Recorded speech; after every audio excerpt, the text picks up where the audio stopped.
Indonesia adalah negara kepulauan terbesar di dunia ini dengan keberagaman suku, budaya, dan agama yang sangat tinggi. Tanpa adanya satu cara pandang yang sama, perbedaan ini beresiko menjadi pemicu perpecahan. Disinilah wawasan Nusantara berperan sebagai tali pengikat kesatuan bangsa. Secara etimologis, wawasan Nusantara berasal dari kata wawas atau melihat atau memandang. Nusa berarti kepulauan dan antara adalah diapit dua hal. Dalam konteks pendidikan kewarganegaraan, wawasan Nusantara bukan sekedar pengetahuan geografi, melainkan cara pandang bangsa Indonesia terhadap diri dan lingkungannya. Wawasan Nusantara merupakan pandangan dan sikap bangsa Indonesia tentang dirinya sebagai kesatuan geografis, politik, sosial, budaya, dan pertahanan keamanan. Asas dan prinsip wawasan Nusantara. Yang pertama, asas kesatuan. Indonesia adalah satu kesatuan wilayah darat, laut, dan udara. 2. Asas ketahanan nasional. Membangun ketahanan yang menyeluruh meliputi aspek politik, ekonomi, sosial budaya, dan pertahanan. 3. Asas keseimbangan. Memperhatikan keseimbangan antara aspek geografis, sosial budaya, politik, pertahanan, dan ekonomi agar pembangunan berkelanjutan. 4. Asas persatuan dan kesatuan. Mengutamakan persatuan bangsa di atas kepentingan golongan atau daerah. Selanjutnya ada fungsi wawasan Nusantara. Yang pertama, fungsi integrasi nasional. Menyatukan berbagai elemen bangsa dalam semangat persatuan dan kesatuan. 2. Fungsi pertahanan dan keamanan. Memperkuat daya tangkal negara terhadap ancaman dari dalam maupun luar negeri. 3. Fungsi pembangunan nasional. Menjadi dasar merancang pembangunan yang merata dan adil di seluruh wilayah Indonesia. Halo guys, selanjutnya kita akan membahas tentang materi ruang lingkup wawasan Nusantara. Ruang lingkup wawasan Nusantara ini dibagi jadi 4 aspek. Yang pertama ada aspek geografis. Aspek geografis ini meliputi ke wilayah darat, laut, dan udara Indonesia sebagai satu kesatuan. Yang kedua itu aspek sosial budaya, meliputi keberagaman suku, agama, adat istiadat, dan budaya tentunya.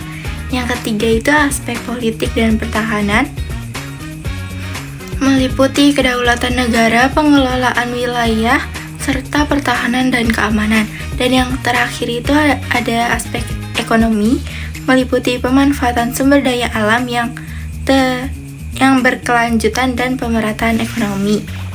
Selanjutnya kita akan membahas tentang Indonesia sebagai negara kepulauan. Negara kepulauan sendiri berarti negara yang terdiri dari banyaknya pulau dengan wilayah laut sebagai penghubung. Nah, Indonesia ini memiliki lebih dari 17.000 pulau dengan wilayah laut lebih luas dibanding daratannya. Berdasarkan UNCLOS 1982, Indonesia memiliki hak atas zona ekonomi eksklusif sejauh 200 mil laut dari garis pantai. Nah, seperti yang kita ketahui juga, Indonesia ini terletak di antara 2 benua dan 2 samudra. Posisi strategis Indonesia ini penting untuk jalur perdagangan. Keragaman sosial dan budaya. Yang pertama, Indonesia memiliki lebih dari 300 suku dan sekitar 700 bahasa daerah. Yang kedua, keragaman ini merupakan aset budaya yang memperkaya bangsa, namun juga menuntut pengelolaan harmonis. Yang ketiga, wawasan Nusantara berperan menjaga toleransi, harmonis sosial, dan persatuan di tengah perbedaan. Peran mahasiswa dalam wawasan Nusantara. Yang pertama, meningkatkan pemahaman tentang wawasan Nusantara melalui pendidikan dan penelitian. Yang kedua, memperkaya rasa cinta tanah air dan nasionalisme di lingkungan kampus dan masyarakat. Yang ketiga, mahasiswa sebagai agen perubahan dan menjaga persatuan bangsa. Halo teman-teman, di sini aku bakal ngejelasin tentang 2 hal, yaitu strategi implementasi dan tantangan yang akan dihadapi. Yang pertama dalam strategi implementasi wawasan Nusantara, yaitu dalam dunia pendidikan. Wawasan Nusantara wajib dimasukkan ke dalam kurikulum pelajaran maupun kegiatan ekstrakurikuler. Yang kedua, dalam komunikasi dan sosialisasi masyarakat. Masyarakat harus paham betul mengenai wawasan Nusantara agar dapat digunakan dalam kehidupan sehari-hari. Yang ketiga, dalam pemerataan pembangunan infrastruktur, pemerintah harus paham betul bahwa masyarakat berhak mendapatkan pembangunan infrastruktur yang adil. Yang kedua, ada tantangan yang dihadapi, yaitu yang pertama ada ancaman internal. Ancaman internal biasanya berbentuk seperti konflik sosial, ketidakadilan sosial, maupun separatisme. Yang kedua, ada ancaman eksternal. Ancaman eksternal biasanya berbentuk seperti pengaruh globalisasi yang tidak terbatas sehingga menyebabkan berubahnya suatu identitas bangsa itu sendiri. Yang ketiga, ada dampak dari ketidakmerataannya pembangunan infrastruktur membuat suatu daerah merasa tidak puas dan menginginkan perpecahan.